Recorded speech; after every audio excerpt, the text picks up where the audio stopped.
Next, structural strategic approach.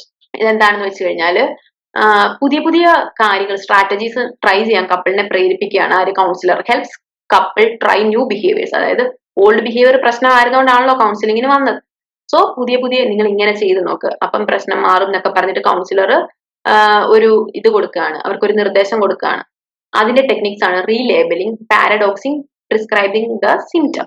റീലേബലിംഗ് എന്ന് പറഞ്ഞു കഴിഞ്ഞാൽ നമ്മൾ നെഗറ്റീവായിട്ട് കാണുന്ന ഒരു സ്വഭാവത്തെ റീലേബൽ ചെയ്തൊക്കെ അത് പോസിറ്റീവായിട്ട് കാണിക്കുന്നതാണ് റീലേബലിംഗ് എന്ന് പറയുന്നത്. അതായത് ഇപ്പം ഒരാൾ മിണ്ടാതിരിക്കാണ്, അവരുടെ എന്തെങ്കിലും തർക്കം നടക്കുമ്പോൾ അയാൾ ഒന്നും പ്രതികരിക്കുന്നില്ല, പക്ഷെ അത് ഭാര്യ അത് ഒരു പ്രശ്നമായിട്ട് പറയുന്നു. അതായത് ഞാൻ എന്തെങ്കിലും പറഞ്ഞാലും തിരിച്ചൊന്നും പറയുന്നില്ല, ഞാൻ തന്നെയാണ് സംസാരിക്കുന്നത് എന്നുള്ള രീതിയിൽ. പക്ഷെ അപ്പം കൗൺസിലർ അത് പറയുകയാണ്, ഇയാൾ സംസാരിക്കാതിരിക്കുന്നത് വെറുതെ എന്തിനാണ് ഈ വഴക്ക് വലുതാക്കുന്നത് എന്നുള്ള രീതിയിൽ സംസാരിക്കാതിരിക്കുകയാണ്. അതൊരു പോസിറ്റീവ് രീതിയിലാക്കി പറയുകയാണ്. ഭാര്യ നെഗറ്റീവായിട്ട് പറഞ്ഞ ഒരു കാര്യത്തെ കൗൺസിലർ പോസിറ്റീവായിട്ട് പറയുകയാണ്.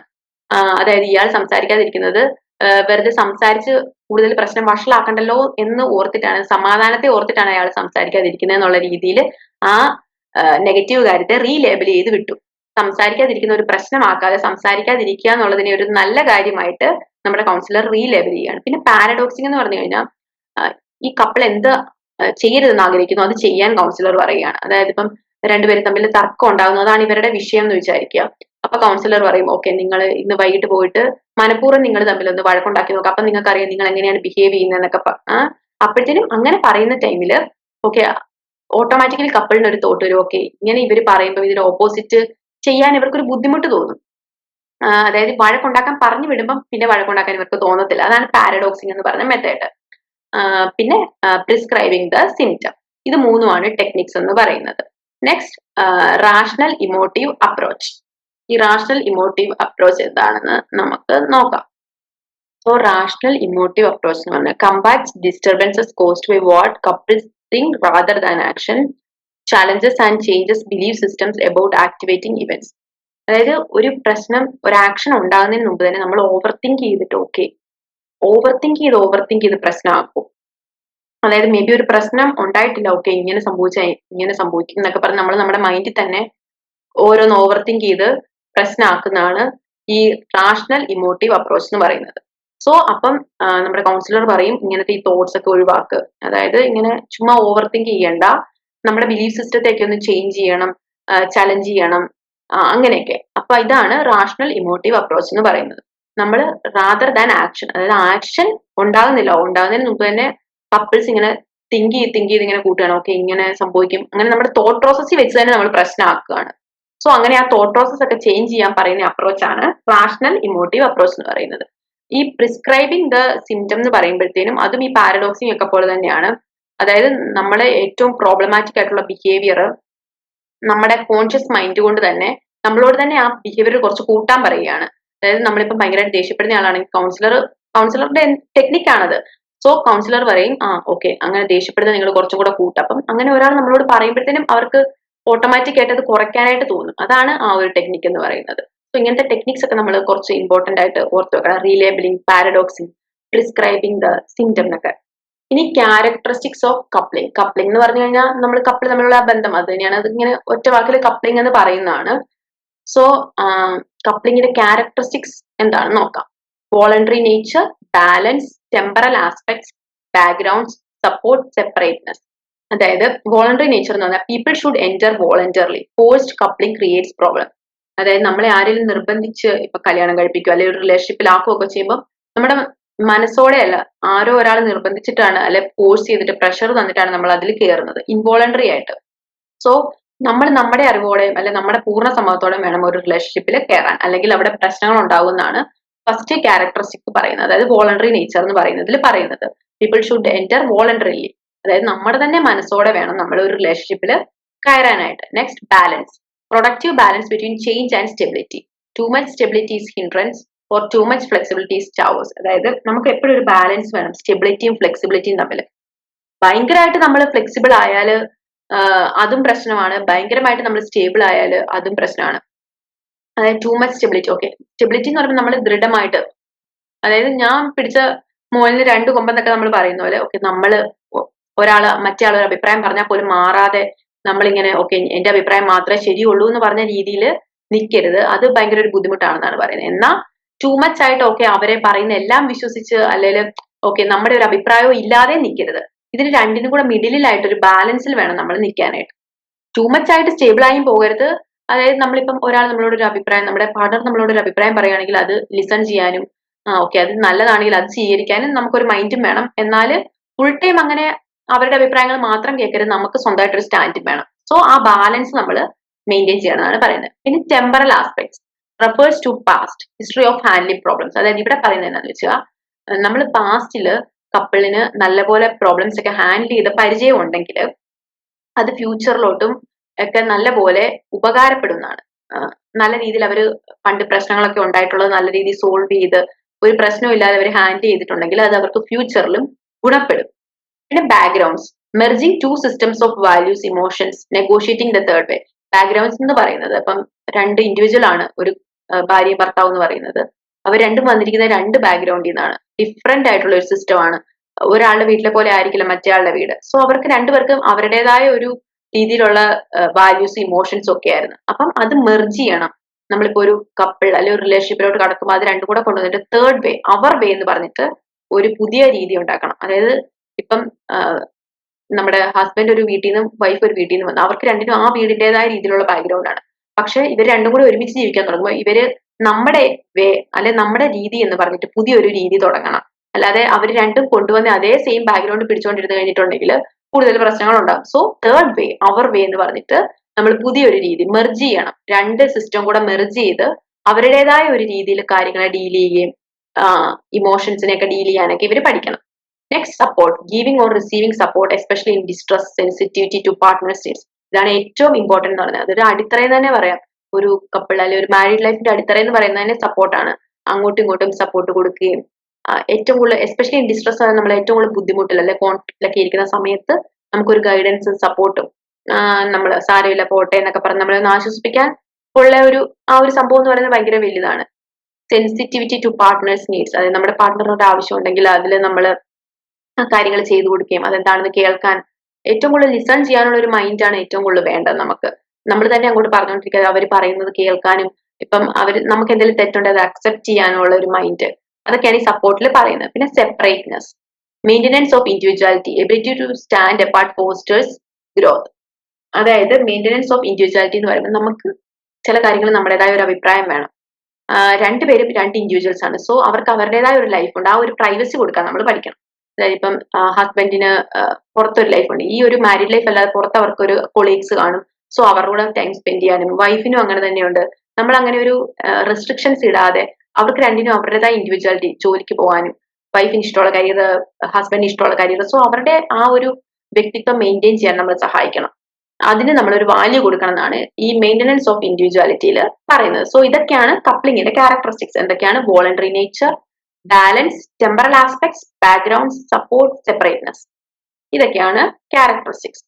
ഇനി കൗൺസിലിംഗിന്റെ സ്റ്റേജസ് എന്തൊക്കെയാണ് നമുക്ക് നോക്കാം. ജസ്റ്റ് ഒന്ന് വായിക്കാം. Social stage, problem stage, interaction stage, decide, change, ending. So social സ്റ്റേജിൽ എന്താ സംഭവിക്കുന്നതെന്ന് വെച്ചാൽ knowing the couple or family context. അതായത് ഇപ്പം നമ്മുടെ കൗൺസിലറുടെ ഫ്രണ്ടിലിരിക്കും ഒരു കപ്പിൾ ഇരിക്കുമല്ലോ, അപ്പം അവരെ അറിയുക എന്താണ് അവരുടെ കോണ്ടെക്സ്റ്റ്, ഫാമിലി, അവരെങ്ങനത്തെ വ്യക്തികളാണ്, കപ്പിളിനെ അറിയുക എന്നുള്ളതാണ് ഫസ്റ്റ് സ്റ്റേജ്. അതാണ് സോഷ്യൽ സ്റ്റേജ് എന്ന് പറയുന്നത്. പ്രോബ്ലം സ്റ്റേജിൽ ഓരോ പാർട്ട്ണറും എന്താണ് തന്റെ പ്രശ്നമെന്ന് ഡിസ്ക്രൈബ് ചെയ്യുന്നു. രണ്ടുപേരും കൂടി അങ്ങോട്ടും ഇങ്ങോട്ടും ഇരുന്ന് ക്ലാഷ് ആകുകയല്ല. ഒരാൾ അവനവന്റെ പ്രശ്നം തനിക്ക് ഇങ്ങനെയൊക്കെയാണ് ഫീൽ ചെയ്യുന്നത് അയാൾ പറയുന്നു, മറ്റേ ആൾ പറയുന്നത് എനിക്ക് ഇങ്ങനെയൊക്കെയാണ് ഫീൽ ചെയ്യുന്നത്. സോ അതാണ് സെക്കൻഡ് സ്റ്റേജ് എന്ന് പറയുന്നത്. Next interaction stage, gathering information through interaction. പിന്നെ അവർ രണ്ടും ഇൻഡിവിജ്വലി അവരുടെ പ്രശ്നം പറഞ്ഞു കഴിഞ്ഞു ഏത് സ്റ്റേജില്, പ്രോബ്ലം സ്റ്റേജില്.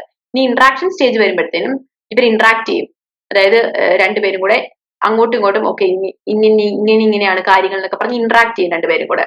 പ്രോബ്ലം സ്റ്റേജിൽ ഇൻഡിവിജ്വലി പ്രശ്നം പറഞ്ഞു കഴിഞ്ഞു. ഇന്ററാക്ഷൻ സ്റ്റേജിൽ ഇന്ററാക്ട് ചെയ്യുവാണ്, ഇൻഫർമേഷൻ എല്ലാം കൂടെ അവരുടെ രണ്ടുപേരുടെ നിന്നും കിട്ടിയ ഇൻഫർമേഷൻ ഇന്ററാക്ട് ചെയ്യുന്നു. Next decide change, reducing problem behaviour, increasing decide behaviour. Decide change എന്ന് പറയുന്ന ആ സ്റ്റേജിൽ തന്നെ എന്താണ് സംഭവിക്കുന്നത്? ഇവരുടെ പ്രോബ്ലമാറ്റിക് ആയിട്ടുള്ള ബിഹേവിയറിനെ കുറയ്ക്കുക, പിന്നെ ഇവർക്ക് വേണ്ടുന്ന ബിഹേവിയർ കൂട്ടുക. അതാണ് ഇൻക്രീസിങ് ഡിസൈഡ് ബിഹേവിയർ എന്ന് പറയുന്നത്. എന്താണോ പ്രശ്നം ആ പ്രശ്നം കുറയ്ക്കുക, ഇവർക്ക് എന്ത് ബിഹേവിയർ ആണോ വേണ്ടത്. ഇപ്പൊ കമ്മ്യൂണിക്കേഷൻ ഇല്ലാത്തതായിരിക്കും പ്രശ്നം, അവർ സംസാരിക്കുന്നില്ല.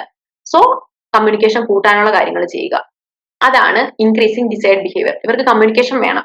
സോ ആ കാര്യങ്ങൾ ചെയ്യാനുള്ള ടിപ്സ് ടെക്നിക്സ് ഒക്കെ കൗൺസിലർ പറഞ്ഞു കൊടുക്കും. എങ്ങനെ കമ്മ്യൂണിക്കേഷൻ കൂട്ടാം, ക്വാളിറ്റി ടൈം സ്പെൻഡ് ചെയ്യുക, അങ്ങനത്തെ കാര്യങ്ങളൊക്കെ. അപ്പൊ ഡിസൈഡ് ചേഞ്ച്, അവിടെ അവർക്ക് അപ്പം വേണ്ട മാറ്റം വരും. പിന്നെ ending, not abrupt, allow time. Not abrupt എന്ന് പറഞ്ഞാൽ പെട്ടെന്ന് സഡൻ ആയിട്ടാണ് നിങ്ങൾ പൊക്കോന്ന് പറഞ്ഞിട്ട് കൗൺസിലറിന് ഒരിക്കലും ഇവരെ വിട്ടിട്ട് പോകാൻ പറ്റില്ല. ഇവർക്ക് നല്ല സമയം കൊടുക്കണം. പെട്ടെന്ന് ഒരു സഡൻ എൻഡിങ് പറ്റില്ല. നല്ലപോലെ ടൈം എടുത്ത് വേണം ഈ കാര്യങ്ങളൊക്കെ ഡീൽ ചെയ്യണം. അതാണ് എൻഡിങ് സ്റ്റേജ് എന്ന് പറയുന്നത്. Not abrupt, allow time. Sudden ആയിട്ട് പെട്ടെന്ന് ഇട്ടിട്ട് ഓക്കെ നിങ്ങളുടെ പ്രശ്നം തീർന്നു എന്ന് പറഞ്ഞ് പറ്റില്ല. ഇതൊരു ഗ്രാജുവൽ പ്രോസസ് ആണ്. സോ അതിനുള്ള ടൈം കൊടുക്കണം. ഇതൊക്കെയാണ് 5 സ്റ്റേജസ് ഓഫ് കൗൺസിലിംഗ്. ഒന്നും കൂടെ പറയാം. Social stage, problem stage, interaction stage, decide change, ending. ഇതൊക്കെ ഓൾമോസ്റ്റ് ഈ സോഷ്യൽ സ്റ്റേജ് എന്നൊക്കെ പറയുന്ന കാര്യങ്ങൾ ആ കൺസെപ്റ്റ് ആ ഒരു പേരിൽ തന്നെയുണ്ട്, സോഷ്യൽ സ്റ്റേജ്. സോഷ്യൽ സ്റ്റേജ് എന്ന് പറയുമ്പോൾ ഫാമിലി ഒക്കെ ആയിട്ട് റിലേറ്റ് ചെയ്ത കാര്യമാണ്. അപ്പം കപ്പിളിനെ ഫാമിലിനെ അറിയുക. പ്രോബ്ലം സ്റ്റേജ് എന്ന് പറയുമ്പോൾ പ്രോബ്ലം എന്താണെന്ന് ഡിസ്ക്രൈബ് ചെയ്യുക. ഇന്ററാക്ഷൻ സ്റ്റേജ് എന്ന് പറയുമ്പോൾ ഇന്ററാക്ട് ചെയ്യുക. ഡിസൈഡ് ചേഞ്ച് എന്ന് പറയുമ്പോൾ എന്താണോ ഡിസൈഡ് ചേഞ്ച് അത് കൊണ്ടുവരിക. എൻഡിങ് എന്ന് പറഞ്ഞാൽ അവസാനം. ഓക്കെ, നമുക്ക് ഇനിയിപ്പം ഈ കൗൺസിലിംഗിന്റെ സ്റ്റേജുകളൊക്കെ നമ്മൾ കണ്ടു. ഇനി നമുക്ക് അതിന്റെ പ്രൊസീജിയേഴ്സ് എന്തൊക്കെയാണെന്ന് നോക്കാം. സോ 9 പ്രൊസീജിയേഴ്സ് ആണ് ഇവിടെ പറഞ്ഞിരിക്കുന്നത്. നമുക്കത് ഏതൊക്കെയാന്ന് നോക്കാം. Circular questioning, enactment, reframing, relabeling, family choreography, therapeutic reversals, metaphorical stories, genogram, describing, observation. അങ്ങനെ ഒരു 9 എണ്ണാണ് ഇവിടെ ഇപ്പം പറഞ്ഞിരിക്കുന്നത്. അപ്പൊ നമുക്ക് ആ 9 പ്രൊസീജിയേഴ്സ് ഏതൊക്കെയാണെന്ന് ഒന്ന് വിശദമായിട്ട് നോക്കാം. സർക്കുലർ ക്വസ്റ്റനിങ് എന്ന് പറഞ്ഞാൽ നമ്മൾ സാധാ ക്വസ്റ്റ്യൻ ചെയ്യുന്ന രീതിയിൽ നിന്ന് നമ്മൾ ഫാമിലി കൗൺസിലിംഗിന്റെ, അതായത് കപ്പിൾ കൗൺസിലിംഗിന്റെ ഒക്കെ കാര്യമാണ് പറയുന്നത്. സോ അപ്പൊ അതില് സർക്കുലർ ക്വസ്റ്റനിങ് എന്ന് പറയുമ്പോൾ നമ്മൾ സാധാ ഒരാളെ ക്വസ്റ്റ്യൻ ചെയ്യുന്നത് നിങ്ങൾ എന്തുകൊണ്ട് ദേഷ്യപ്പെട്ടു എന്ന് നമ്മൾ ഒരാളോട് ചോദിക്കുന്നതിന് പകരം, ഇപ്പം ഒരു അച്ഛൻ, അമ്മ, ഒരു മകൻ ഇരിക്കുന്നുണ്ടെങ്കിൽ നമ്മൾ ആ മകനോട് ചോദിക്കും, നമ്മൾ ചോദിക്കും അച്ഛൻ ദേഷ്യപ്പെട്ടപ്പോൾ അമ്മയ്ക്ക് എന്ത് തോന്നി എന്നുള്ളത്. നമ്മൾ ഡയറക്റ്റ് ഒരാളോട് ചോദിക്കുന്നതിൽ ഉപരിയായിട്ട് നമ്മൾ ചുറ്റി ഇങ്ങനെ ചോദിക്കും. അതുകൊണ്ടാണ് സർക്കുലർ ക്വസ്റ്റനിങ് എന്ന് പറയുന്നത്. ഇപ്പൊ ഡയറക്റ്റ് എന്ന് ചോദിച്ചാൽ മതി നിങ്ങൾക്ക് എന്ത് തോന്നി എന്ന് ഒരാളോട് ചോദിച്ചാൽ മതി, അമ്മയോട് ചോദിച്ചാൽ മതി. പക്ഷെ നമ്മൾ അതിന് പകരം മകനോട് ചോദിക്കുകയാണ് അച്ഛൻ ദേഷ്യപ്പെട്ടപ്പോൾ അമ്മയ്ക്ക് എന്ത് തോന്നി. അപ്പൊ അത് കുറച്ചുകൂടി എഫക്റ്റീവ് ആണ്. സോ അതാണ് സർക്കുലർ ക്വസ്റ്റനിങ് എന്ന് പറയുന്നത്. എനാക്ട്മെന്റ് എന്ന് പറയുമ്പോഴത്തേനും ഇപ്പം എന്തെങ്കിലും ഒരു ഇഷ്യൂ അല്ലെ ഒരു കോൺഫ്ലിക്ട് സ്ഥിരമായിട്ട് ഉണ്ടാകുന്ന ഒരു കപ്പിള്, അപ്പൊ കൗൺസിലർ പറയും നിങ്ങൾ ഇതൊന്ന് ആക്ട് ചെയ്ത് കാണിക്കുക. അപ്പം കൗൺസിലർക്ക് ഒബ്സർവ് ചെയ്യാൻ പറ്റും ഇവർ തമ്മിലുള്ള പ്രശ്നം എന്താണ്, ആരാണ് കൂടുതൽ ആർഗ്യൂ ചെയ്യുന്നത്, ആര് സംസാരിക്കാതിരിക്കുന്നു, ആര് കമ്മ്യൂണിക്കേറ്റ് ചെയ്യാതിരിക്കുന്നു. സോ എനാക്ട്മെന്റ് എന്ന് പറയുമ്പോൾ ആക്ട്, അത് അതിൽ തന്നെയുണ്ട്. അവര് ആക്ട് ചെയ്ത് കാണിക്കാൻ പറയുകയാണ് ചെയ്യുന്നത്. പിന്നെ റീഫ്രെയിമിംഗ് എന്ന് പറയുമ്പം നെഗറ്റീവ് ആയിട്ടുള്ള ഒരു സ്വഭാവത്തെ വേറൊരു രീതിയിൽ നമ്മൾ ഫ്രെയിം ചെയ്തെടുക്കുകയാണ്. നമ്മളത് മുമ്പേ അതൊന്ന് ഡിസ്കസ് ചെയ്തായിരുന്നു റീഫ്രെയിമിങ്ങിന്റെ കാര്യം. അതായത് ഇപ്പം ഹസ്ബൻഡ് അധികം സംസാരിക്കുന്നില്ലെന്ന് വൈഫ് പറയുകയാണെങ്കിൽ, തിരിച്ചൊന്നും പറയുന്നില്ലെന്ന് പറയുകയാണെങ്കിൽ കൗൺസിലർ പറയും, റീഫ്രെയിം ചെയ്തിട്ട് പറയും. അതായത് പുള്ളി സംസാരിക്കാതിരിക്കുന്നത് വഴക്ക് കൂടുതൽ വഷളാക്കാതിരിക്കാൻ എന്നുള്ള രീതിയിൽ ഒരു പോസിറ്റീവ് ഇത് കൊടുക്കുകയാണ്, ഫ്രെയിമിങ് കൊടുക്കുകയാണ് ചെയ്യുന്നത്. അതാണ് റീഫ്രെയിമിംഗ് എന്ന് പറയുന്നത്. അപ്പം ആ ഒരു നെഗറ്റീവ് കാര്യത്തെ പോസിറ്റീവ് ആയിട്ട് എടുക്കാൻ പറ്റി. പിന്നെ റീലേബലിംഗ് എന്ന് പറഞ്ഞു കഴിഞ്ഞാൽ, ഇപ്പം ഒരു കുട്ടി ഭയങ്കര സ്റ്റബേൺ ആയിട്ടുള്ള ഒരു കുട്ടി, ഞാൻ എന്റെ തീരുമാനം വിട്ട് ഞാനൊന്നും മാറില്ല എന്നുള്ളൊരു കുട്ടീനെ അതൊരു നെഗറ്റീവ് കാര്യമായിട്ടാണ് കുടുംബം പറയുന്നത്, ഭയങ്കര സ്റ്റബേൺ ആണെന്നുള്ളത്. അപ്പം റീലേബൽ ചെയ്ത് വിടുകയാണ്. ആ സ്റ്റബേൺനെസ്സിനെ റീലേബൽ ചെയ്തിട്ട് ഓക്കെ ആ കുട്ടിക്ക് ഭയങ്കര ഡിസിഷൻ മേക്കിംഗ് പവർ ആണെന്നുള്ള രീതിയിൽ കൗൺസിലർ പറയുന്നു. അതാണ് റീലേബലിംഗ് എന്ന് പറയുന്നത്. അടുത്ത ഫാമിലി കൊറിയോഗ്രഫി. അത് നമ്മളിവിടെ അങ്ങനെ അത്രയും യൂസ് ചെയ്യാറില്ലാത്ത ഒരു കാര്യമാണ്. അതായത് ഇപ്പൊ ഒരു ഫാമിലി ഫുൾ ഭയങ്കര ഒരു പ്രശ്നം വരികയാണ് ഒരു ജോയിന്റ് ഫാമിലിയിലൊക്കെ. അങ്ങനെയാകുമ്പോൾ എന്താണ്, ആ ഫാമിലിയിലെ ആളുകളുടെ അടുപ്പത്തിനൊക്കെ അനുസരിച്ച് നിന്ന് അവരോട് ഒരാളോട് പറയും ഇങ്ങനെ നിർത്താനായിട്ട്, ആ സ്ഥാനം അനുസരിച്ച് ഇങ്ങനെ നിർത്താനായിട്ട്. അതായത് അയാൾക്ക് മറ്റുള്ളവരോടുള്ള അടുപ്പം എങ്ങനെയാണെന്നൊക്കെ കൗൺസിലർക്ക് ഒബ്സർവ് ചെയ്യേണ്ടിയിട്ടൊക്കെ. ഇത് നമ്മുടെ നാട്ടിൽ അത്രയും ചെയ്യുന്ന ഒരു രീതിയല്ല, എങ്കിലും ജസ്റ്റ് ഒന്ന് അറിഞ്ഞിരിക്കാൻ വേണ്ടി പറഞ്ഞതാണ്. അതാണ് ഫാമിലി കൊറിയോഗ്രഫി. ഒരാള് അവർക്ക് മറ്റൊരാളോടുള്ള അടുപ്പത്തിന്റെ ബേസിൽ അവരെ ഇങ്ങനെ അറേഞ്ച് ചെയ്ത് നിർത്തുകയാണ്. അപ്പം അവരുടെ ഫാമിലി ഡൈനാമിക്സ് ഒക്കെ നമുക്ക് മനസ്സിലാക്കാൻ പറ്റും. പിന്നെ തെറാപ്യൂട്ടിക് റിവേഴ്സൽസ് എന്ന് പറഞ്ഞിട്ടുണ്ടെങ്കിൽ എന്താണെന്ന് വെച്ച് കഴിഞ്ഞാൽ, ഇപ്പം ഒരാൾക്ക് ഇഷ്ടമില്ലാത്ത ഒരു ബിഹേവിയറിൽ, അല്ലെങ്കിൽ ഒരാൾക്ക് ഇഷ്ടമില്ലാത്ത ഒരു ബിഹേവിയർ, അത് റിവേഴ്സ് ചെയ്ത് കാണിക്കാൻ പറയുകയാണ് ചെയ്യുന്നത്. അവർക്ക് ഇഷ്ടമില്ലാത്ത ആ ബിഹേവിയർ, അല്ലെങ്കിൽ ആ ബിഹേവിയർ റിവേഴ്സ് ചെയ്ത് നല്ലൊരു ബിഹേവിയർ ആക്കിയാൽ എങ്ങനെയിരിക്കും, അങ്ങനെ ആക്ട് ചെയ്ത് കാണിക്കാനൊക്കെ നമ്മുടെ കൗൺസിലർ ആവശ്യപ്പെടുന്നതാണ്. റോൾ റിവേഴ്സ് ചെയ്ത് കാണിക്കുന്നു. അതാണ് തെറാപ്യൂട്ടിക് റിവേഴ്സൽസ് എന്ന് പറയുന്നത്. Next metaphorical stories. അതായത് മെറ്റാഫോർ എന്ന് പറഞ്ഞാൽ ഉപമകൾ എന്നാണ്. അപ്പം എന്താണ്, ഇപ്പം നമ്മുടെ കപ്പിളിന് ഹെർട്ട് ആവുന്ന എന്തെങ്കിലും കാര്യം ഡയറക്റ്റ് പറഞ്ഞാൽ ഹെർട്ട് ആവുന്ന കാര്യം ഒരു കഥയിലൂടെയൊക്കെ പറഞ്ഞ് അവരെ മനസ്സിലാക്കുക. സോ അതാണ് മെറ്റാഫോറിക്കൽ സ്റ്റോറീസ് എന്നത്. കുറെ കൂടെ കഥയിലൂടെയൊക്കെ പറയുമ്പോഴത്തേക്ക് നമുക്ക് കുറച്ചുകൂടെ കാര്യം മനസ്സിലാവും. നമ്മളെ എന്നാൽ ഡയറക്റ്റ് ഹെർട്ട് ആവുകയില്ല, നമുക്കിപ്പോ ചില കാര്യങ്ങളൊക്കെ കപ്പിളിനോട് ഡയറക്റ്റ് പറയുമ്പോൾ അവർക്ക് അത്ര ഉൾക്കൊള്ളാൻ പറ്റണമെന്നില്ല. അപ്പം എന്തെങ്കിലും ഇവരുടെ സെയിം സാഹചര്യത്തിലുള്ള ഒരു കഥ കൗൺസിലർ പറയും. അപ്പൊ അവർക്ക് കുറെ കൂടെ കാര്യങ്ങൾ മനസ്സിലാവും. പിന്നെ ജീനോഗ്രാം എന്ന് പറഞ്ഞ ഫാമിലി ട്രീ ആണ്. നമ്മുടെ ഫാമിലിയുടെ ഒരു പാറ്റേൺ ഒക്കെ വരച്ചിട്ട് ജനറേഷൻസിൽ ആർക്കെങ്കിലും ഇങ്ങനത്തെ പ്രശ്നങ്ങളൊക്കെ ഉണ്ടോ, കോൺഫ്ലിക്ട്സ് ഉണ്ടാക്കുന്ന ആളുകളാണോ, ദേഷ്യക്കാരാണോ എന്നൊക്കെ നമ്മുടെ ഫാമിലിയുടെ ഒരു പാറ്റേൺ നോക്കിയിട്ട് കൗൺസിലർ തീരുമാനിക്കുന്നതാണ് ഈ ജീനോഗ്രാം എന്ന് പറയുന്നത്. പിന്നെ ഡിസ്ക്രൈബിങ് ഒബ്സർവേഷൻ. അപ്പം ഓരോ കാര്യങ്ങളൊക്കെ നടത്തിയിട്ട് നമ്മുടെ എന്തെങ്കിലുമൊക്കെ നമ്മുടെ ബിഹേവിയർ ഒക്കെ കൗൺസിലർ ഒബ്സർവ് ചെയ്തിട്ട് കൗൺസിലർ ഡിസ്ക്രൈബ് ചെയ്യും നമ്മുടെ ഒബ്സർവേഷൻ ഒക്കെ. അതായത് രണ്ടുപേരും തമ്മിൽ വഴക്കുണ്ടാക്കുന്നു. അപ്പൊ കൗൺസിലറെ ഇത് ചിലപ്പോൾ ആക്ട് ചെയ്ത് കാണിക്കാൻ പറയും. അപ്പൊ അതിൽ നിന്ന് കൗൺസിലർ നിങ്ങൾ അത് ചെയ്തപ്പോൾ ഞാൻ ഇങ്ങനെ ഒബ്സർവ് ചെയ്തു, ഇന്നയാളാണ് കൂടുതൽ വഴക്കുണ്ടാക്കുന്നത്, ഇന്നയാളാണ് കൂടുതൽ തർക്കിക്കുന്നത് എന്നൊക്കെയുള്ള ഒബ്സർവേഷൻ നമ്മളോട് നല്ല രീതിയിൽ പറഞ്ഞ് മനസ്സിലാക്കി തരുന്നതാണ് ഈ ഡിസ്ക്രൈബിങ് ഒബ്സർവേഷൻസ് കൊണ്ട് ഉദ്ദേശിക്കുന്നത്. സോ ഇതൊക്കെയാണ് 9 പ്രൊസീജിയേഴ്സ് എന്ന് പറയുന്നത്. Circular questioning, enactment, reframing, relabeling, family choreography, therapeutic reversals, metaphorical stories, genogram, describing observations. ഇതൊക്കെ നമ്മൾ എത്രത്തോളം റിപ്പീറ്റ് ചെയ്യുന്നു അത്രത്തോളം നമ്മുടെ മൈൻഡിലിരിക്കും. കാരണം ഇത് നമുക്ക് അത്ര പരിചയമുള്ള വേർഡ്സ് അല്ല ഇത്. സോ ഇതൊക്കെ നമ്മൾ നോക്കുക. നെക്സ്റ്റ് നമുക്കിപ്പോ ഒരു ക്വിക്ക് ചെക്ക് നടത്താം. എന്താണ്? Reflect on the difference between the goals of pre marital counselling versus the remedial nature of couple counselling approaches. So pre marital കൗൺസിലിംഗിന്റെ ഗോൾസും ഈ നമ്മുടെ കപ്പിൾ കൗൺസിലിംഗിന്റെ അപ്രോച്ചുകളും ഒക്കെ ആയിട്ടുള്ള വ്യത്യാസം എന്തൊക്കെയാണ് നിങ്ങളൊന്ന് ജസ്റ്റ് നമുക്കൊന്ന് പോയി നോക്കിയിട്ട് വരാം. സോ കപ്പിൾ കൗൺസിലിംഗിന്റെ അപ്രോച്ചുകൾ നമ്മൾ നോക്കി. Structural strategic approach, rational emotive approach, പിന്നെ psycho analytic approach, social learning approach, Bowen family systems approach. കുറച്ച് നമുക്കൊരു കാര്യം പറയാം, കപ്പിൾ കൗൺസിലിംഗിന്റെ കാര്യം, അതായത് മാരി ചെയ്ത് കഴിഞ്ഞിട്ട് വരുന്ന കൗൺസിലിംഗിന്റെ കാര്യങ്ങളാണ് കുറച്ചുകൂടെ കോംപ്ലെക്സ്. നമ്മൾ കുറച്ചുകൂടെ അപ്രോച്ചുകളൊക്കെ യൂസ് ചെയ്യണം. പക്ഷേ അതേസമയം പ്രീമാരിറ്റലിൽ കുറച്ചുകൂടെ ഈസിയാണ് നമുക്ക് കൗൺസിലിംഗ് ചെയ്യാനായിട്ട്, കുറച്ചുകൂടെ കാര്യങ്ങൾ പറഞ്ഞ് മനസ്സിലാക്കാനായിട്ട്. അവിടെ നമുക്ക് ഇൻകമ്പാറ്റബിലിറ്റി ഒക്കെ ഡീൽ ചെയ്യുന്ന എങ്ങനെയാണ്, അങ്ങനത്തെ കാര്യങ്ങളൊക്കെയാണ് നോക്കേണ്ടത്. എലമെന്റ്സ് എന്തൊക്കെയാണ് ജസ്റ്റ് നമുക്കൊന്ന് ഓടിച്ചു വിടാം. പ്രീമാരിറ്റൽ കൗൺസിലിംഗിൽ എന്തൊക്കെയാണ്? Enhance communication skills, developing friendship and commitment, developing couple intimacy, ഇതൊക്കെയാണ് അതിന്റെ എയിംസ്. ഗോൾസ് എന്ന് പറയുന്നത് ഇൻഡെപ്ത് റിലേഷൻഷിപ്പ് ബിൽഡ് ചെയ്യുക, relieve fears and anxiety, help couple become realistic. നിങ്ങൾ ഒരു കാര്യം ശ്രദ്ധിച്ചോന്ന് അറിയില്ല, ഇതിന്റെ ഗോൾസ് വന്നിട്ട് ഇനി കപ്പിൾ കൗൺസിലിംഗിന്റെ കാര്യങ്ങൾ പറയുമ്പോഴത്തേനും കൂടുതലും ഫിനാൻസസ് ഒക്കെ ഇൻവോൾവ് ആവുന്നുണ്ട്. പക്ഷെ പ്രീമാരിറ്റൽ ടൈമിൽ അതിനെക്കുറിച്ച് നമ്മൾ അത്ര ഡിസ്കസ് ചെയ്യാറില്ല. ഫിനാൻസ് കാര്യങ്ങള്, പിന്നെ ആൽക്കഹോൾ, സബ്സ്റ്റൻസ് അബ്യൂസ്, ഇതൊക്കെ കല്യാണം കഴിഞ്ഞ് കഴിയുമ്പോഴാണ് നമ്മൾ ഡീൽ ചെയ്തിട്ട് വരുന്ന പ്രശ്നങ്ങൾ. അതിന് മുമ്പ് നമുക്ക് ഇതിനെക്കുറിച്ചൊന്നും അറിയില്ല. കല്യാണത്തിന് മുമ്പ് നമ്മൾ കൂടുതൽ കമ്മ്യൂണിക്കേഷന്റെ ഇമ്പോർട്ടൻസ്, അല്ലെങ്കിൽ ആങ്സൈറ്റി, ഫിയർ, അങ്ങനത്തെ റിയലിസ്റ്റിക് നമ്മുടെ എക്സ്പെക്ടേഷനുകളെ കുറിച്ചൊക്കെ ഉള്ളൂ. പക്ഷെ കല്യാണം കഴിഞ്ഞ് കഴിയുമ്പോഴാണ് ഇതൊക്കെ ചിൽഡ്രന്റെ കാര്യങ്ങൾ, ഫിനാൻസസ്, ഫിഡിലിറ്റി, ചീറ്റിങ്ങിന്റെ കാര്യങ്ങൾ, ഹൗസ് ഹോൾഡ് കോഴ്സ് ഡിവിഷൻ, അതായത് വീട്ടു ജോലിയുടെ കാര്യങ്ങളുടെ പേരിലുള്ള പ്രശ്നങ്ങൾ ഉണ്ടാകുന്നത്. സോ ഇതൊക്കെ ഒരു ഡിഫറൻസ് ആയിട്ട് നമുക്ക് പറയാം. ജസ്റ്റ് ഒന്ന് പോയി നോക്കി ഒന്ന് വായിക്കാം. കപ്ലിങ്ങിന്റെ കാര്യങ്ങൾ പറഞ്ഞു. അവിടെ voluntary nature, balance, temporal aspects, backgrounds, രണ്ട് ബാക്ക്ഗ്രൗണ്ട്സിൽ നിന്നാണെങ്കിൽ പ്രശ്നങ്ങൾ ഉണ്ടാകുന്ന രീതി, പിന്നെ ഇമോഷണൽ സപ്പോർട്ട് കൊടുക്കേണ്ട കാര്യം, ഒക്കെ ജസ്റ്റ് നമ്മൾ ഓടിച്ചു നോക്കിയെന്നേ ഉള്ളൂ. ഇനി നമുക്ക് ഫാമിലി കൗൺസിലിംഗിലേക്ക് കടക്കാം. So family as A system, as an invisible boundary, change in one part activates governing process to maintain stability. So family എന്ന് പറയുമ്പോൾ നമുക്കറിയാം, ഒരു ഫാമിലി എന്ന് പറയുമ്പോൾ മേ ബി ഹസ്ബൻഡ്, വൈഫ്, കുട്ടികളെ എല്ലാവരും കൂടെ കാണും. സോ അതൊരു വലിയ സിസ്റ്റമാണ് ഫാമിലി എന്ന് പറയുന്നത് തന്നെ.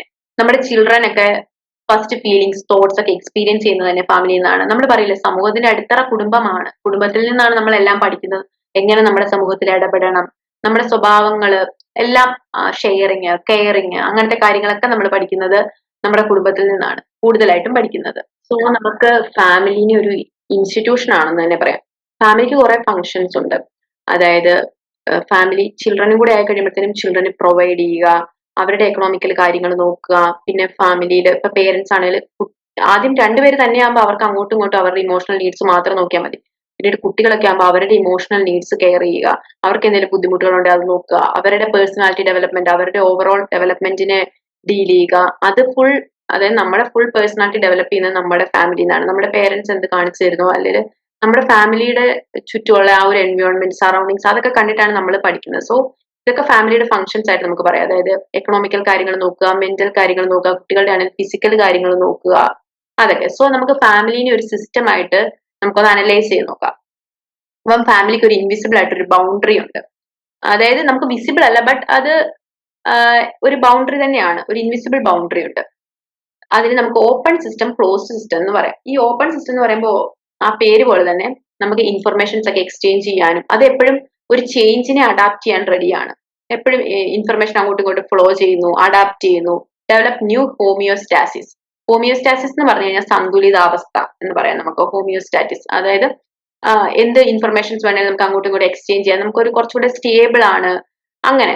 പക്ഷെ ക്ലോസ്ഡ് സിസ്റ്റം എന്ന് പറഞ്ഞാൽ ഇൻഹിബിറ്റ്സ് ഇൻഫർമേഷൻ ഫ്ലോ. ഇൻഫർമേഷൻസ് ഒന്നും എക്സ്ചേഞ്ച് ചെയ്യാൻ പറ്റാത്ത, കുറച്ച് റിജിഡ് ആയിട്ടുള്ള അങ്ങനെ ഒരു രീതിയിലാണ് ക്ലോസ്ഡ് സിസ്റ്റം എന്ന് പറയുന്നത്.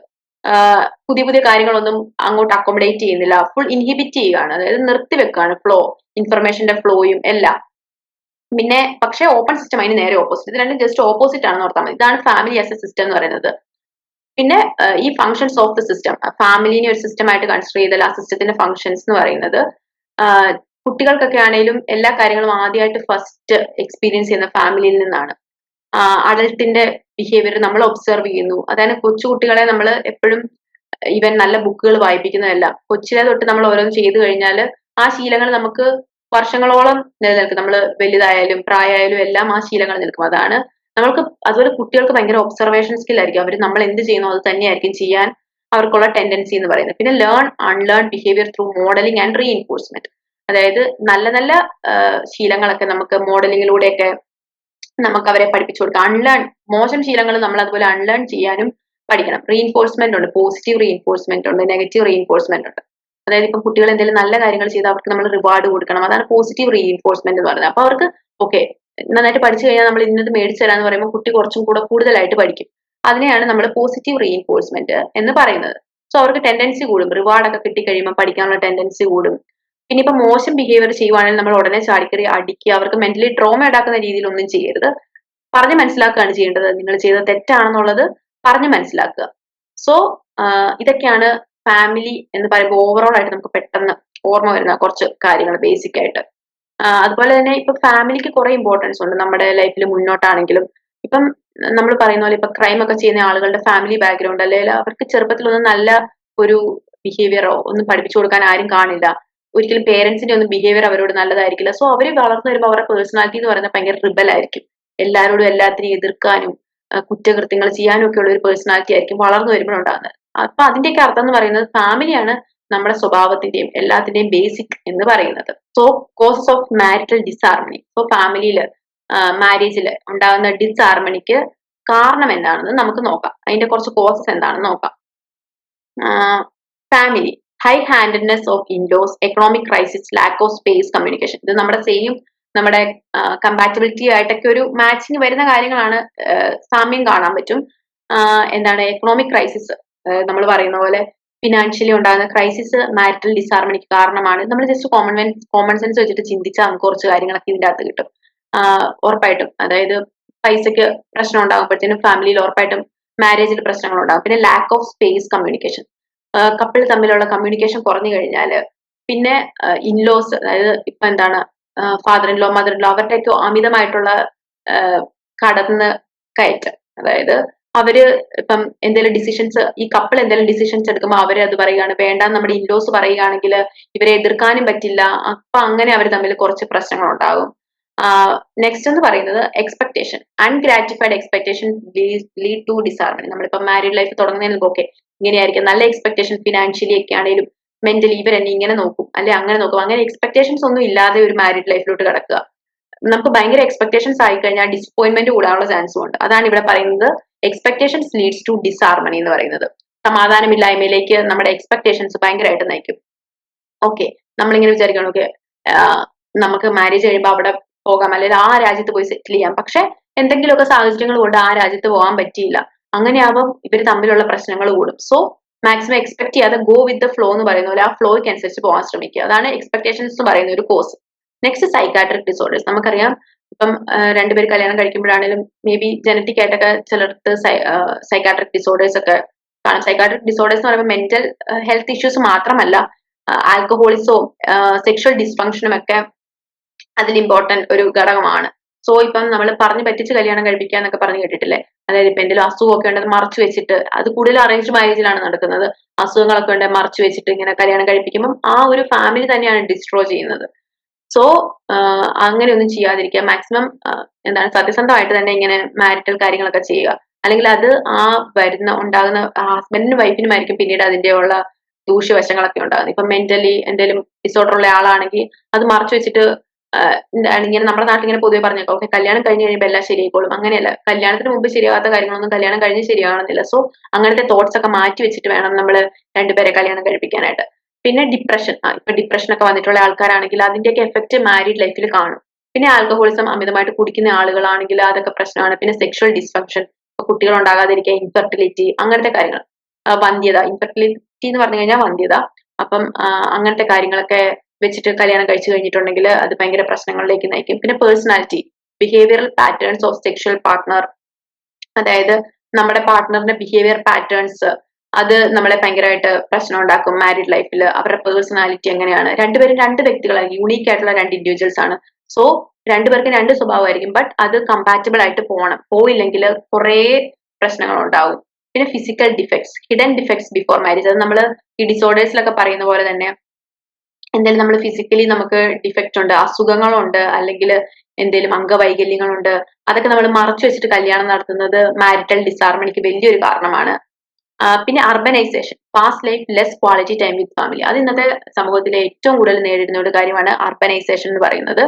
അതായത് നമ്മൾ ഇപ്പം ജോലിക്കൊക്കെ പോയിട്ട് വരുമ്പം നമുക്ക് നമ്മുടെ കുട്ടികളെ കാണാൻ പറ്റില്ല, കാണാൻ പറ്റില്ല, ഭാര്യയും ഭർത്താവും അങ്ങോട്ടും ഇങ്ങോട്ടും കാണുന്നത് കുറയുന്നു, പേരൻസുമായിട്ട് സംസാരിക്കുന്നത് കുറയുന്നു.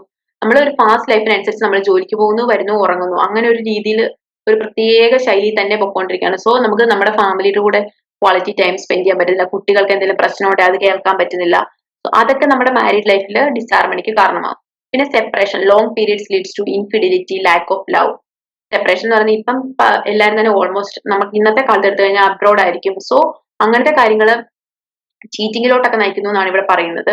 ലോങ് പീരീഡ്സ്, അതായത് കുറെ കാലം ഇങ്ങനെ കാണാതിരിക്കുന്നതും, അപ്പം അവരുടെ ഒരു ഫിസിക്കൽ പ്രസൻസ് നമുക്ക് കിട്ടില്ല. അതൊക്കെ നമ്മുടെ ഇടയിലുള്ള പ്രശ്നങ്ങൾ കാരണമാവും. ലാക്ക് ഓഫ് ലവ്, കമ്മ്യൂണിക്കേഷൻ കുറയും.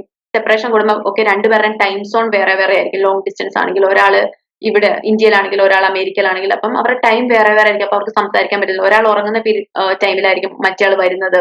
സോ അതൊക്കെ നമ്മുടെ ഇടയിലുള്ള ലാക്ക് ഓഫ് ലവ്, അതായത് സ്നേഹം കുറയാൻ കാരണമാകും. പിന്നെ എന്താണ് ഒരാൾ മറ്റേ പാർട്ട്ണറെ തേടി പോകാൻ കാരണമാകും. അതൊക്കെ ഇൻഫിഡിലിറ്റിക്ക് കാരണമാകും. പിന്നെ ഈഗലിറ്റേറിയനിസം, സ്ട്രെസ് ഫ്രം ഡ്യുവൽ റോൾസ്, അതായത് ഇപ്പൊ ഓൾമോസ്റ്റ് പണ്ടെന്നൊക്കെ പറഞ്ഞു കഴിഞ്ഞാല് വീട്ടിലെ ഹെൽപ്പിനൊക്കെ ആൾക്കാർ കാണും. ഇപ്പം അങ്ങനെയൊന്നും കാണണമെന്നില്ല. ഈ ഹസ്ബൻഡും വൈഫും തന്നെയായിരിക്കും കാര്യങ്ങളൊക്കെ ഡീൽ ചെയ്യുന്ന, കുട്ടികളെ നോക്കുന്ന എല്ലായിരിക്കും. അപ്പൊ സ്ട്രെസ് നല്ലപോലെ കൂടാൻ ചാൻസ് ഉണ്ട്. വർക്കിംഗ് വിമൺ ആണെങ്കിൽ വീട്ടിലെ കാര്യം നോക്കണം, അവിടെ ഓഫീസിലെ ടെൻഷൻ, ഇതെല്ലാം കൂടിയിട്ട് രണ്ട് ഡ്യുവൽ റോൾസ് ആണ് ഇവർ ഡീൽ ചെയ്യുന്നത്. അപ്പൊ അതിൽ നിന്നുള്ള സ്ട്രെസ് ഉണ്ടാകുമ്പോൾ മേ ബി ഓഫീസിലെ സ്ട്രെസ് ആയിരിക്കും വന്നിട്ട്, ഓക്കെ ആ ഒരു സ്ട്രെസ്സിന്റെ പുറത്ത് ആരെന്ത് ചോദിച്ചാലും നമുക്ക് ദേഷ്യം വരും.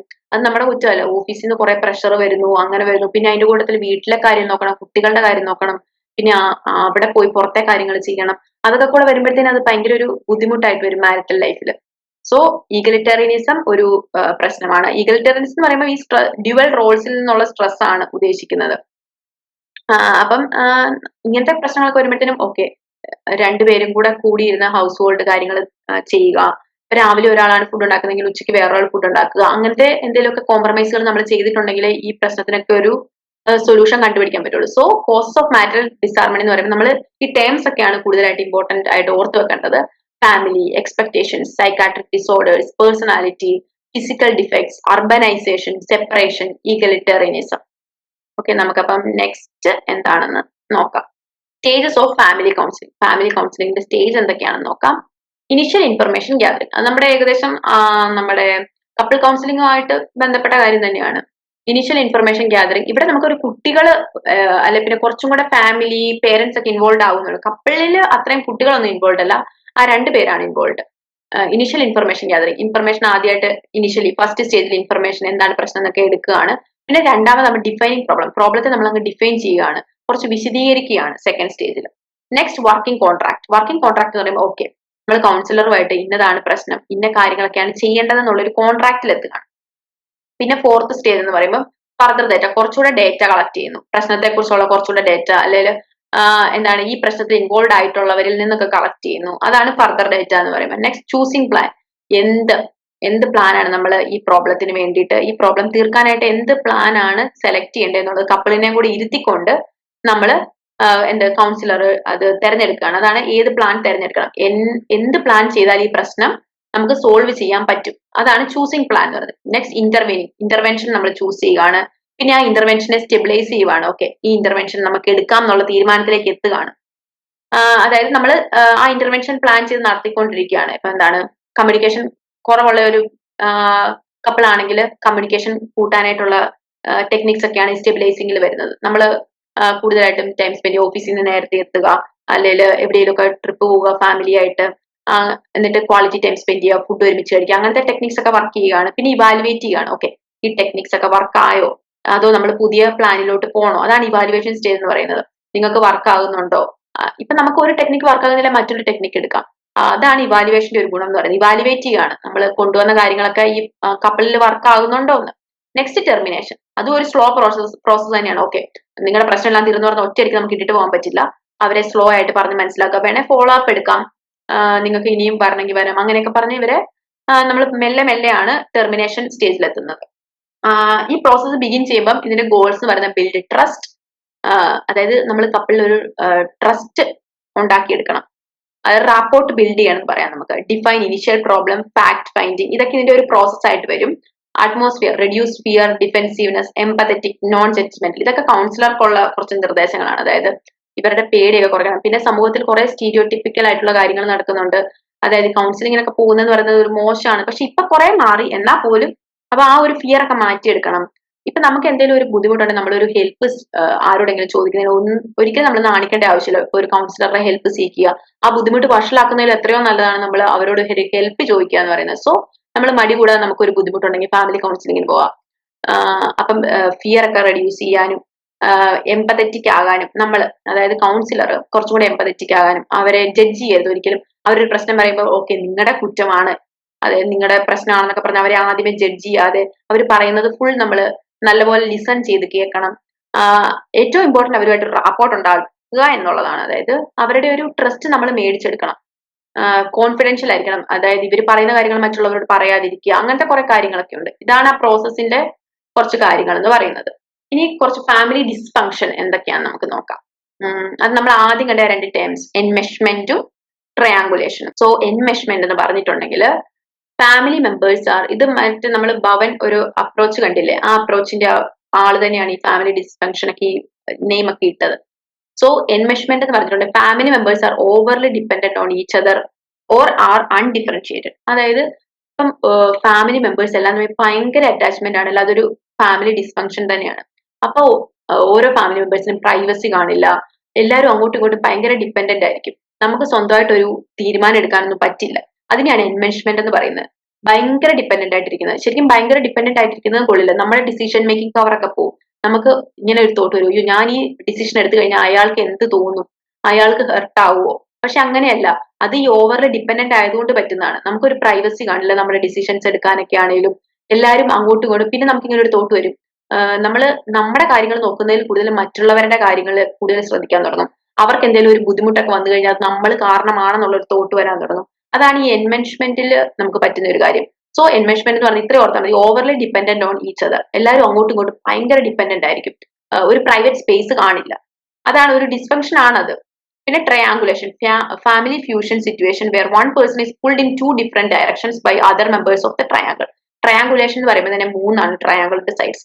സോ അതായത് ഒരാളെ രണ്ടു പേരുടെ പ്രശ്നത്തിന് മീഡിയേഷൻ ആയിട്ട് വിളിക്കുന്നതിനെ നമുക്ക് ട്രയാങ്കുലേഷൻ എന്ന് പറയാം. അതായത് രണ്ടുപേര് തമ്മിൽ തീർക്കേണ്ട ഒരു പ്രശ്നത്തിന് ഒരാളെ കൂടെ വലിച്ച് നമ്മൾ ഇടുകയാണ്. രണ്ടുപേരും അങ്ങോട്ടും ഇങ്ങോട്ടും പറഞ്ഞു തീർക്കേണ്ട പ്രശ്നമായിരിക്കാം, ബട്ട് ഒരാളും കൂടെ വന്നിട്ട് അത് കോംപ്ലിക്കേറ്റഡ് ആക്കുന്നു. അതിനെയാണ് നമ്മൾ ട്രയാങ്കുലേഷൻ എന്ന് പറയുന്നത്. One person is pulled in two different directions by, അതായത് ഇപ്പം രണ്ടുപേര് തമ്മിലുള്ള പ്രശ്നത്തിന് ഒരാളെ നമ്മൾ നടുക്ക് വലിച്ചിടുമ്പോഴത്തേനും അയാൾക്ക് മറ്റേ ആളുടെ സൈഡിൽ നിന്നും കേൾക്കണം, ഇപ്പുറത്തെ ആളുടെ സൈഡിൽ നിന്നും കേൾക്കണം. അങ്ങനെ അയാളുടെ ആകെ മൊത്തം കൺഫ്യൂസ്ഡ് ആവും, അയാൾക്ക് അവസാനം ഒന്നും പറയാൻ പറ്റാതെ വരും. സോ രണ്ടുപേര് തമ്മിലുള്ള കാര്യങ്ങൾ രണ്ടുപേര് തമ്മിൽ തീർക്കുക, അല്ലാതെ ട്രയാങ്കുലേഷൻ മൂന്നാമതൊരു വ്യക്തിയെ ഇടയ്ക്ക് പിടിച്ചിടാതെ നോക്കുക. നമുക്ക് ഈ 6 അപ്രോച്ചസ് എന്തൊക്കെയാന്ന് നോക്കാം ഈ ഫാമിലി കൗൺസിലിംഗിന്റെ. ഇൻഡിവിജ്വൽ, ഇത് നമുക്ക് പേര് പോലെ തന്നെ നോക്കിയെടുക്കാവുന്നതേ ഉള്ളൂ. വൺ സ്പൗസ് 1 to 1, അതായത് ഒരു സ്പൗസിനെ, ഇപ്പൊ ഭാര്യ ആയിരിക്കാം അറ്റ് എ ടൈം, ആ ഭാര്യയെ കൗൺസിലർ മാത്രമുള്ളതാണ് ഈ ഇൻഡിവിജ്വൽ സെഷൻ എന്ന് പറയുന്നത്. ഒരു സ്പൗസും 1-to-1 സെഷനും, കൗൺസിലറും ഒരു സ്പൗസും മാത്രം. ഇനി ഇൻഡിവിജ്വൽ ഗ്രൂപ്പ് എന്ന് പറയുമ്പോൾ 1 spouse in A group session. ഒരു സ്പൗസും, ഈ ഗ്രൂപ്പ് എന്ന് പറയുന്നത് സെയിം സിറ്റുവേഷനിൽ കൂടെ പോകുന്ന ആൾക്കാരുടെ ഗ്രൂപ്പാണ്. ആ ഗ്രൂപ്പിൽ ഒരു സ്പൗസും ആ ഗ്രൂപ്പും, അതാണ് ഇൻഡിവിജ്വൽ ഗ്രൂപ്പ് എന്ന് പറയുന്നത്. കൺകറന്റ് എന്ന് പറയുമ്പോൾ both spouses separate sessions. 2 spouses ഉണ്ട്, പക്ഷെ അവർക്ക് രണ്ടിനും സെപ്പറേറ്റ് സെഷൻസ് ആയിരിക്കും, അതാണ് കൺകറന്റ്. ഇനി കൺകറന്റ് ഗ്രൂപ്പ് എന്ന് പറയുമ്പോൾ both spouses same group different times. 2 spouses ഉണ്ട്, അതേ സെയിം സിറ്റുവേഷൻ അനുഭവിക്കുന്ന സെയിം ഗ്രൂപ്പാണ്, പക്ഷെ 2 സമയമായിരിക്കും. 2 സ്പൗസസ് സെയിം ഗ്രൂപ്പ്, പക്ഷെ 2 സമയം. ഇനി കൺജോയിന്റ് എന്ന് പറയുമ്പോൾ 2 സ്പൗസസും ടുഗദർ സെയിം സെഷനിൽ, അതായത് ഭാര്യയും ഭർത്താവും ഒരുമിച്ചിരിക്കുന്നു, സെയിം സെഷനും ആയിരിക്കും, അതാണ് കൺജോയിന്റ്. ഇനി കൺജോയിന്റ് ഗ്രൂപ്പ് എന്ന് പറഞ്ഞാൽ 2 സ്പൗസസും ഉണ്ട് ഒരു സെയിം ടൈമില്, പക്ഷെ ഗ്രൂപ്പും ഉണ്ട്, അതേ സെയിം സിറ്റുവേഷനിൽ കൂടെ പോകുന്ന ആൾക്കാരുടെ കൂട്ടത്തില് ഈ സ്പൗസസും കൂടെ ഉള്ളതാണ് കൺജോയിന്റ്. ഇത് ജസ്റ്റ് നമ്മൾ ബൈഹാർട്ട് ചെയ്ത് പഠിച്ചാൽ മതി. ഇൻഡിവിജ്വൽ എന്ന് പറഞ്ഞു കഴിഞ്ഞാൽ സെയിം ആ നെയിമിൽ തന്നെയുണ്ട്. ഇൻഡിവിജ്വൽ എന്ന് പറഞ്ഞാൽ 1 സ്പൗസ് 1-to-1, കൗൺസിലറും സ്പൗസും മാത്രം ഉള്ളത്. ഇൻഡിവിജ്വൽ ഗ്രൂപ്പ് എന്ന് പറയുമ്പോൾ 1 spouse in group session. Concurrent എന്ന് പറയുമ്പോൾ ബോത്ത് സ്പൗസസ്, 2 സ്പൗസസും ഉണ്ട്, 2 സെപ്പറേറ്റ് സെഷൻ ആണ്. കൺകറന്റ് ഗ്രൂപ്പ് എന്ന് പറഞ്ഞാൽ 2 സ്പൗസസ് സെയിം ഗ്രൂപ്പാണ്, പക്ഷെ 2 സമയമാണ്. ഓരോന്നിനും ഇച്ചിരി വ്യത്യാസം വരുന്നുള്ളൂ. പിന്നെ കൺജോയിന്റ് എന്ന് പറഞ്ഞാൽ both spouses together same session. 2 സ്പൗസസും ഉണ്ട്, ഒരേ സെഷനുമാണ്. കൺജോയിന്റ് ഗ്രൂപ്പ് എന്ന് പറയുമ്പോൾ 2 സ്പൗസസ് ഉണ്ട്, പക്ഷെ ഗ്രൂപ്പ് സെഷൻ ആണ്. ഇച്ചിരി വ്യത്യാസങ്ങളെ വരുന്നുള്ളൂ. സോ ഇതൊക്കെയാണ് നമ്മുടെ ഫാമിലി കൗൺസിലിംഗിൽ നമ്മൾ നോക്കാനുള്ളത്. സോ ഇത് തമ്മിൽ കുറെ സാമ്യമുണ്ട്. അതായത് കമ്മ്യൂണിക്കേഷൻ ഒക്കെ തന്നെയാണ് ബേസിക് ആയിട്ടുള്ള കാര്യം, കുറച്ച് വ്യത്യാസങ്ങളേ ഉള്ളൂ. അപ്രോച്ചിലൊക്കെ കുറച്ച് വ്യത്യാസങ്ങൾ, പിന്നെ ഫാമിലി ഡിസ്ഫങ്ഷൻ അങ്ങനത്തെ കാര്യങ്ങൾ, പിന്നെ കമ്പാറ്റബിലിറ്റിയുടെ എലമെന്റ്സ്, ഇതൊക്കെയാണ് നമ്മൾ ഇന്ന് ഡിസ്കസ് ചെയ്ത് പോയത്. നമുക്ക് ഇനി ഉണ്ട് ഒരു ടോപ്പിക്കും കൂടെ. അപ്പം എല്ലാവരും ഇതൊക്കെ ഒന്ന് ജസ്റ്റ് ഈ ടേംസ്, ഈ പാടായിട്ടുള്ള ടേംസ് ഒക്കെ ഉണ്ടല്ലോ, എൻമെഷ്മെന്റ്, ട്രയാങ്കുലേഷൻ, അങ്ങനത്തെ ടേംസ് ഒക്കെ ഓർത്ത് വെക്കുക. അതൊക്കെ ജസ്റ്റ് ഇതൊക്കെ ഒന്ന് വായിച്ചു നോക്കുക. അപ്പം താങ്ക് യു.